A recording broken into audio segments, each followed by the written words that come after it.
excited because you will have going to learn lesson 1 for NCERT Mathematics class 10th.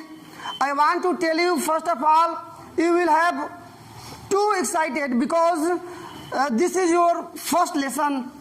पहला lesson आप लोग बनाने जा रहे हैं आज अपने मैथमेटिक्स का क्लास 10th के लिए। देखिए पहले लेसन का नाम है रियल नंबर्स।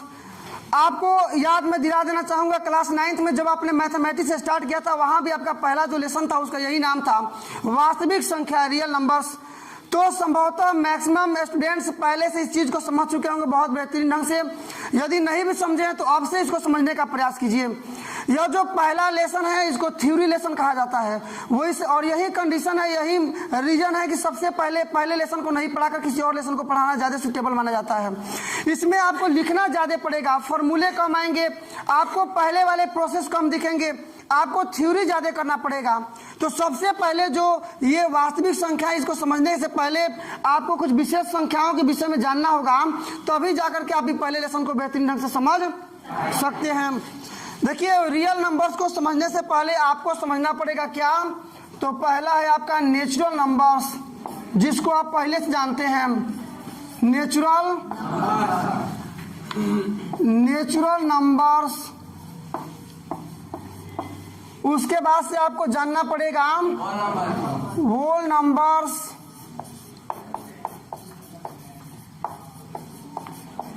उसके बाद थर्ड आपको जानना पड़ेगा इंटीजर्स, और इसके बाद से फोर्थ आपको जानना पड़ेगा यहां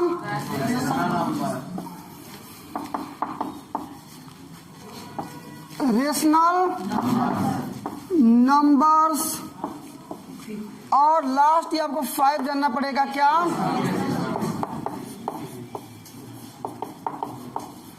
इरेशनल नंबर्स।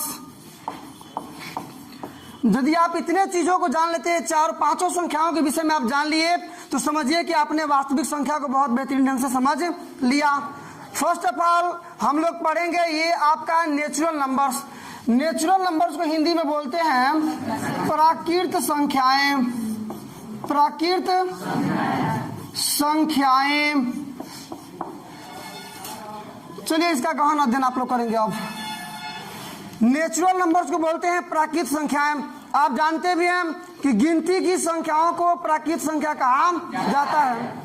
गिनती की संख्याओं को प्राकृत संख्या कहा जाता है। तो गिनती कहाँ से स्टार्ट होती है, 1 2 3, कहाँ तक गिनती जाती है, कहाँ तक, 100 तक। 100 के बाद भी तो आता है 101, 1000 भी पढ़ देंगे तो उसके बाद आएगा 1001, 1 लाख भी पढ़ देंगे तो उसके बाद आएगा 1,01,000 आएगा ना। मतलब गिनती का कभी अंत नहीं है। तो जिस चीज का अंत नहीं है उसको बोलते हैं इंफिनिटिव, अनंत, और उसको उल्टा 8 से डिनोट किया जाता है। तो गिनती की संख्याओं को प्राकृत संख्या कहते हैं। गिनती सब लोग जानते हैं 1 से स्टार्ट होता है और इंफिनिटिव तक जाता है। ये नेचुरल नंबर का पहला लेटर क्या है जी, n, इसलिए इसको निरूपित करते हैं n से, अर्थात n is equal to 1 2 3 4 5 6 7 8 9 10 dot कहाँ तक, तो इंफिनिटिव तक। फाइनली गिनती की संख्याओं को प्राकृत संख्या कहा जाता है। अतः सबसे छोटी प्राकृत संख्या क्या है और सबसे बड़ी प्राकृत संख्या इंफिनिटिव। इंफिनिटिव का मतलब, जैसे फॉर एग्जांपल आपको एक छोटी सी एग्जांपल मैं देना चाहूंगा। इंफिनिटिव कैसे, मान लीजिए यहाँ से हम देख रहे हैं, यहाँ से हम सीधे देख रहे हैं, तो अमेरिका तक तो देख नहीं पाएंगे हम लोग, देख नहीं पाएंगे। यहाँ से कहाँ तक हम लोग देख सकते हैं,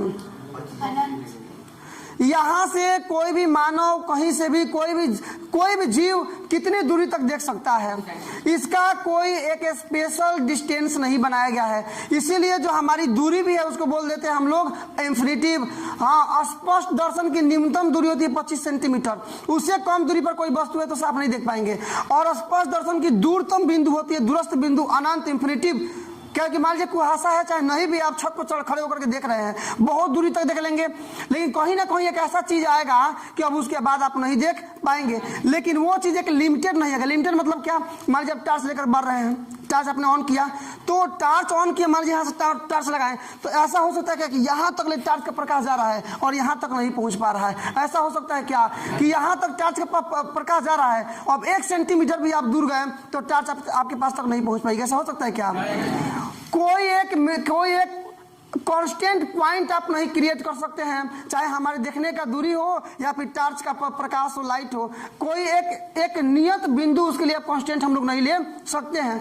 यहाँ भी वही चीज है, यहाँ ये गिनती की संख्याओं का अंत नहीं होता, इसलिए इसको इंफिनिटी मान लेते हैं। सबसे छोटी प्राकृतिक संख्या आपकी 1 है, जबकि सबसे बड़ी प्राकृतिक संख्या के विषय में कुछ नहीं, इंफिनिटी का मतलब जिसके विषय में बताया ही नहीं जा सके, कुछ नहीं कहा जा सकता है कि सबसे बड़ी संख्या क्या है। ये नहीं कि इंफिनिटिव कोई संख्या है, ऐसा भी नहीं है कि इंफिनिटिव सबसे लास्ट में आता है, इंफिनिटिव एक संख्या, ऐसा नहीं है, वो इंफिनिटिव है ही नहीं, अनंत, उसके लिए कोई एक कांस्टेंट पॉइंट नहीं है। पहला लेटर इसका एन है, इसलिए इसको एन से निरूपित किया जाता है। हो जाएगा यस और नो। दूसरा आपका पॉइंट है इसमें वोल नंबर्स, इसको बोलते हैं पूर्ण संख्या। क्या बोलते हैं बाबू? इसको बोल देंगे हम लोग पूर्ण संख्याएं। समझिए इसको, डिफिनीशन है कि जब गिनती की संख्याओं में शून्य को शामिल कर लेते हैं, या फिर ऐसे कह सकते हैं कि जब प्राकृतिक संख्याओं के समूह में शून्य को शामिल कर लेते हैं तो इस प्रकार प्राप्त होने वाली संख्याएं पूर्ण संख्याएं कहलाती हैं। फॉर एग्जाम्पल, अभी आपने गिनती की संख्याओं को देखा, कहां से कहां तक है जी? तो 1 2 3 4 5 6 डॉट डॉट डॉट कहां तक? इंफिनिटी तक। इसमें केवल 0 को शामिल कर लेंगे तो अब जो संख्याओं का ये समूह आपको प्राप्त हुआ, इसको बोला जाएगा वोल नंबर्स। तो जब प्राकृतिक संख्याओं के समूह में शून्य को शामिल कर लिया जाता है तो इस प्रकार प्राप्त होने वाली संख्याएं कहलाती है पूर्ण संख्याएं। ये वोल नंबर्स का पहला लेटर W है, इसलिए इसको W से निरूपित किया जाता है। तो W is equal to 0 1 2 3 4 5 dot dot infinity तक, समझे ना? तो जब प्राकृतिक संख्याओं के समूह में, बोलिए, जब प्राकृतिक संख्याओं के शून्य को शामिल कर लिया जाता है तो इस प्रकार प्राप्त होने वाली संख्याएं क्या कहलाती हैं बाबू? इस प्रकार प्राप्त होने वाली संख्याएं पूर्ण संख्याएं कहलाती हैं। वोल नंबर्स में पहला लेटर W है, इसलिए इसको W से निरूपित किया जाता है। यहाँ भी सेम पोजीशन, सबसे छोटा पूर्ण संख्या 0 है, जबकि सबसे बड़ी पूर्ण संख्या के विषय में कुछ। अब आपको लिखना भी होगा, आप डिफिनेशन तो आप लिख सकते हैं कि गिनती की जब प्राकृतिक संख्याओं के समूह में शून्य को शामिल कर लेते हैं तो इस प्रकार प्राप्त होने वाली संख्याएं पूर्ण संख्याएं कहलाती हैं। इनको W से निरूपित किया जाता है। तो W is equal to 0 1 2 3 4 5 dot infinity तक। सबसे छोटी पूर्ण संख्या 0 है, जबकि सबसे बड़ी पूर्ण संख्या के विषय में कुछ नहीं कहा जा सकता है।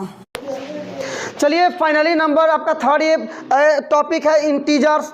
इंटीजर्स को बोलते हैं विद्यार्थियों पूर्णांक, ठीक है ना? पूर्णांक डिफिनेशन जान लीजिए।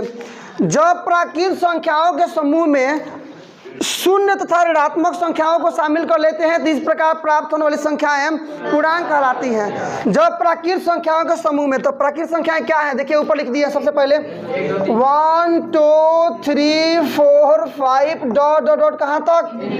तो जब प्राकृतिक संख्याओं के समूह में शून्य और तथा ऋणात्मक संख्या -1 -2 -3 डॉट डॉट माइनस में इंफिनिटी तक, समझ रहे हैं आप लोग? ये माइनस में इंफिनिटी तक। तो जब प्राकृतिक संख्याओं के समूह में, ये प्राकृतिक संख्याओं के समूह में ये शून्य तथा ऋणात्मक संख्याओं को शामिल कर लेते हैं तो इस प्रकार प्राप्त होने वाली संख्याएं क्या कहलाती हैं? पूर्णांक कहलाती हैं। अतः देखिए पूर्णांक को हम लोग निरूपित करते हैं किससे जी? जेड से। तो Z is equal to minus infinity dot dot dot -3 -2 -1 0 1 2 3 4 5 dot dot infinity तक। तो जब प्राकृतिक संख्याओं के समूह में शून्य तथा ऋणात्मक संख्याओं को शामिल कर लेते हैं तो इस प्रकार प्राप्त होने वाली संख्याएं पूर्णांक कहलाती हैं। इनको निरूपित करते हैं हम लोग किससे जी? तो जेड इज इक्वल टू ये माइनस में इंफिनिटी से लेकर के प्लस में इंफिनिटी तक। मतलब इसमें सबसे छोटी संख्या के विषय में भी कुछ नहीं कहा जा सकता है और सबसे बड़ी संख्या के विषय में भी कुछ नहीं कहा जा सकता है। आया समझ में? At the point you have asked a question, आपको एक प्रश्न पूछना चाहिए। जैसे फॉर एग्जांपल आपने अभी पढ़ा नेचुरल नंबर, नेचुरल नंबर का पहला लेटर एन है, इसलिए आपने इसको एन से निरूपित किए। वोल नंबर्स का पहला लेटर W है, इसलिए आपने इसको W से निरूपित करा। और ये जो नंबर 3 है इंटीजर्स, इसका पहला लेटर N है, I है ना? इसका पहला लेटर क्या है? I है, लेकिन इसको निरूपित करते हैं Z से। Why? क्यों? What reason? यहाँ तो है ना, यहाँ स्पष्ट है कि नेचुरल नंबर का पहला लेटर N है, इसलिए इसको हम लोग N से लिखते हैं। यहाँ W है, सो डैट यहाँ हम लोग W से डिनोट करते हैं। लेकिन यहाँ तो I है ना, तो इसको I से डिनोट करना चाहिए ना, Z से क्यों लिए हैं? तो देखिए जो ये पूर्णांक है, पूर्णांक देख रहे हैं ना, ये एक जर्मन शब्द से बना हुआ है। जर्मन शब्द बना हुआ है यह जेहलीन से। किससे जी? जेहलीन शब्द से बना है। जेहलीन को बोलते हैं हम लोग ऐसे, जेहलीन शब्द से ये बना है, समझ रहे हैं ना, जिसका अर्थ होता है गिनना, चाहे गिनती, चाहे काउंटिंग।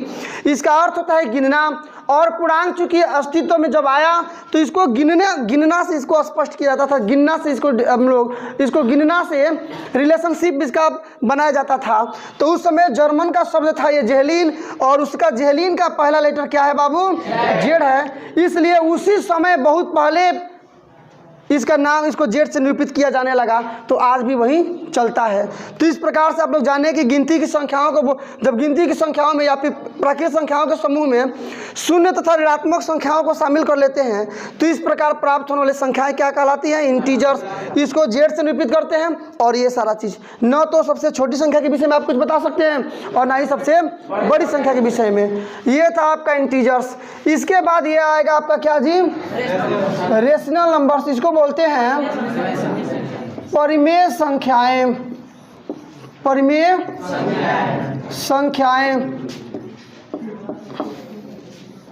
चलिए, कितने लोग बता सकते हैं कि what is the rational numbers? परिमेय संख्याएं क्या हैं? बोलिए आप।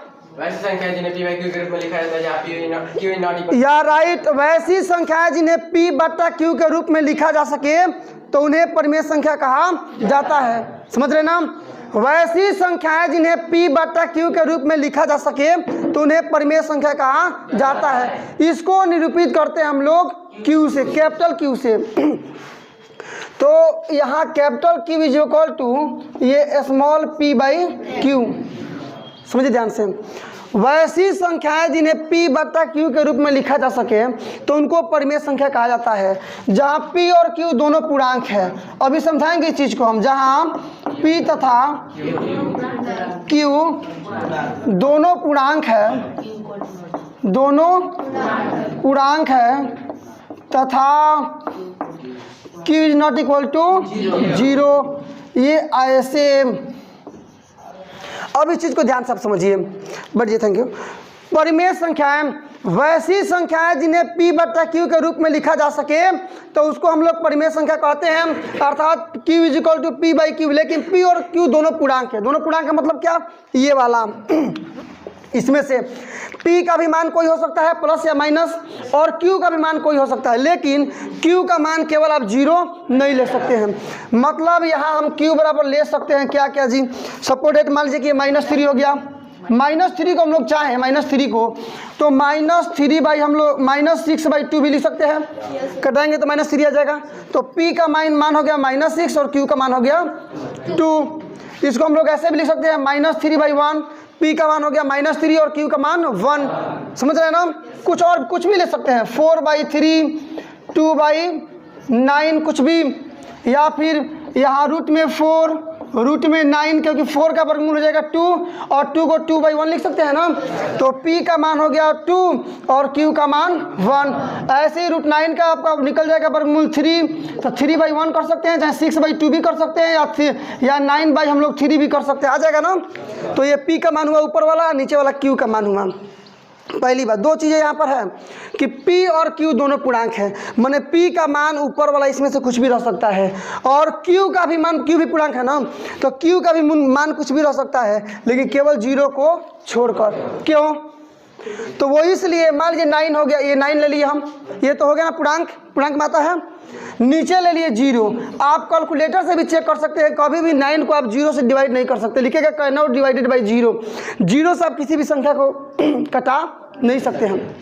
जैसे देखिएगा, मान लीजिए लिख दिए हम लोग 10/5, तो इसका मतलब ये बनता है कि कितना बार में कटेगा? ये 2 बार में कटेगा। मतलब ये 5 में किससे डिवाइड कर दे कि 10, 5 में किस संख्या से मल्टीप्लाई कर दे कि 10 आ जाए, तो 2 से मल्टीप्लाई कर देंगे 10 आ जाएगा।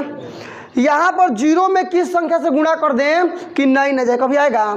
0 से किसी भी संख्या में गुणा कीजिएगा तो 0 ही होगा, इसलिए 9 कभी नहीं आएगा। इसीलिए कहता है कैन नॉट डिवाइडेड बाई 0, मतलब 0 से आप किसी संख्या को कटा नहीं सकते हैं। और यहाँ लिखता है क्या? तो q is not equal to 0। तो परिमेय वैसी संख्या जिन्हें p बटा q के रूप में लिखा जा सके तो उन्हें परिमेय संख्या कहा जाता है। जहाँ p तथा q पूर्णांक है, मतलब इसमें से कोई भी संख्या हो सकती है, लेकिन q का मान केवल आप 0 नहीं लिख सकते हैं। आ गया ना बात समझ में? आ गया? यस और नो? यस और नो? केवल अब लास्ट टॉपिक आपका एक बच रहा है, क्या? Irrational numbers. ये केवल इरेशनल नंबर्स। अब एक चीज़ और, यहाँ भी थोड़ा मैं और थोड़ा रिवाइंड कर देना चाहूँगा आपको। q, इसका भी पहला लेटर क्या है जी? r, लेकिन निरूपित करते हैं इसको q से। तो इसका भी रीजन ये है कि 9/3 इसको डिवाइड करेंगे कितना बार में कटेगा जी? ये 3 क्या है? भागफल है। आप भागफल को इंग्लिश में बोलते हैं क्वाटिएंट। नहीं समझ रहे का आप लोग? क्वाटिएंट का पहला लेटर q है, इसीलिए इसको, चूंकि ये हम लोग डिवाइड कर रहे हैं ना, तो डिवाइड करने पर जो p/q का मतलब इसका भागफल मैंने क्वाटिएंट, तो क्वाटिएंट ही जो q है, इसीलिए इसको q से भी निरूपित किया जाता है। समझे ना? अब देखिए आप इरेशनल नंबर्स, इसको बोलते हैं अपरिमेय संख्याएं। ये लास्ट टॉपिक है जी आपका, इसको समझ सकते हैं आप। अपरिमेय संख्याएं, तो वैसी संख्याएं जिन्हें p बटा q के रूप में, देखिए मान लीजिए आप लोग चालक पढ़ते हैं ना, जिससे विद्युत धारा का प्रवाह हो सके। अचालक, उसका उल्टा अपोजिट, विद्युत धारा का प्रवाह नहीं हो सके। यहाँ भी जो परिमेय है, मतलब ऐसी संख्या है जिन्हें p बटा q के रूप में लिखा जा सके, उसी का अपोजिट ये नाम रख रहा है अपरिमेय। तो जाहिर सी बात है कि इसका डिफिनीशन भी इसका अपोजिट ही होगा। तो वैसी संख्या है जिन्हें p बटा q के रूप में नहीं लिखा जा सके तो उन्हें अपरिमेय संख्या कहा। जैसे मान लीजिए हम लिख दिए यहाँ पर रूट में 2, रूट 2 का वर्गमूल निकालिएगा, तो जो 2 का वर्गमूल निकालिएगा, जो संख्या आएगी वो इसमें आएगी, पूर्णांक में आएगा। ये तो छोड़ दीजिए, आप डायरेक्टली इसको बात कीजिए, नहीं इसमें आएगा, क्योंकि माइनस में तो आता नहीं है। जाहिर मैंने किसी भी संख्या का वर्गमूल कभी ऋणात्मक नहीं आता, इसलिए यहाँ देखिए इसमें कभी आएगा, इसलिए यह अपरिमेय संख्या है। रूट 3 बोलिए अपरिमेय संख्या है। रूट 4 का वर्गमूल निकल जाएगा 2, और 2 को 2/1 लिख सकते हैं, चाहे 4/2 लिख सकते हैं, या 10/5 लिख सकते हैं, या 20/10 भी लिख सकते हैं। इसलिए यह नहीं है, ये है आपका, इसमें चला जाएगा परिमेय संख्या में। Root 5, root 6, root 7, root 8, root 9, इसका वर्गमूल निकल जाएगा, क्या हो जाएगा? 3, इसलिए हो गया परिमेय संख्या। तो इन दोनों को छोड़ करके बाकी ये सब देख रहे हैं जो इसको निरूपित किसी संख्या से, किसी नंबर से इसको निरूपित नहीं करते हैं जी। ये डायरेक्टली ऐसे आपको समझना पड़ेगा कि वैसी संख्याएं जिन्हें p बटा q के रूप में नहीं लिखा जा सके तो उन्हें अपरिमेय संख्या कहा जाता है। अब समझिए, ये जितना संख्या आप पढ़े यहाँ तक, यहाँ से लेकर यहाँ तक, ये सारी संख्याएं परिमेय संख्या ही हैं। नहीं समझे क्या आप? प्राकृत संख्या, पूर्ण संख्या, पूर्णांक, ये सारा है आपका क्या जी? परिमेय संख्या। केवल अपरिमेय संख्या ही अलग है, क्योंकि जितना इसमें संख्या देख रहे हैं सबको p बटा q के रूप में लिखा जा सकता है। तो वैसी संख्याएं जिन्हें p बटा q के रूप में नहीं लिखा जा सके तो उन्हें अपरिमेय संख्या कहा जाता है। जैसे ये, अब देख लीजिए एक चीज़ और, मान लीजिए कोई भी संख्या हो गया, यदि रूट में नहीं है, कोई भी संख्या है यदि वो रूट में नहीं है तो ये परफेक्ट है कि वह परिमेय संख्या ही है। रूट में है तब सोचना पड़ेगा, परिमेय भी हो सकती है, अपरिमेय भी हो सकती है। जैसे यदि मैंने लिख दिया यहाँ पर 1 2 3 4 5 6 7 8 9, ये 10 11 12 13 14 15 16, ठीक है ना? तो यदि ये रूट में कोई नहीं है, इसमें कोई भी संख्या अंदर रूट में नहीं ना है, तो ये 100% कन्फर्म है कि ये सारी संख्याएं परिमेय संख्याएं ही हैं। कोई दिक्कत? अब यदि रूट में करे तब देखिए क्या होगा, तब सोचना पड़ेगा, परिमेय भी हो सकती है और अपरिमेय भी हो सकती है। रूट में गया तो परिमेय भी हो सकती है, अपरिमेय भी हो सकती है। 1 का वर्गमूल 1, ये परिमेय संख्या है, इसका वर्गमूल नहीं निकलेगा, अपरिमेय। वर्गमूल नहीं निकलेगा, वर्गमूल तो निकलेगा लेकिन पूर्ण संख्या में नहीं आएगा, पॉइंट में चला जाएगा, इसलिए अपरिमेय। इसका वर्गमूल 2, तब परिमेय संख्या, ये अपरिमेय, अपरिमेय, अपरिमेय, अपरिमेय, वर्गमूल 3, इसलिए ये परिमेय। ये नहीं निकलेगा, अपरिमेय, अपरिमेय, अपरिमेय, अपरिमेय, इसका भी वर्गमूल नहीं निकलेगा, अपरिमेय, ये भी इसका निकलेगा 4, इसलिए यह परिमेय। फाइनली लर्निंग पॉइंट क्या है? तो लर्निंग पॉइंट इज कि यदि कोई संख्या रूट में नहीं है तो कन्फर्म वह परिमेय संख्या ही है। यदि रूट में है तो परिमेय भी हो सकती है और अपरिमेय भी हो सकती है। यदि उसका वर्गमूल निकल जाए तो परिमेय, आप वर्गमूल नहीं निकल पाए तो अपरिमेय। सारी चीज़ें आप जान चुके हैं जो कि आपको वास्तविक संख्या में जानना है। अब जितना संख्या ही देख लिए, मतलब परिमेय, चूंकि इतना सब तो मिलाकर परिमेय संख्या है, केवल अपरिमेय संख्या अलग है। तो परिमेय संख्या और अपरिमेय संख्या, इन दोनों के समूह को बोलते हैं वास्तविक संख्याएं।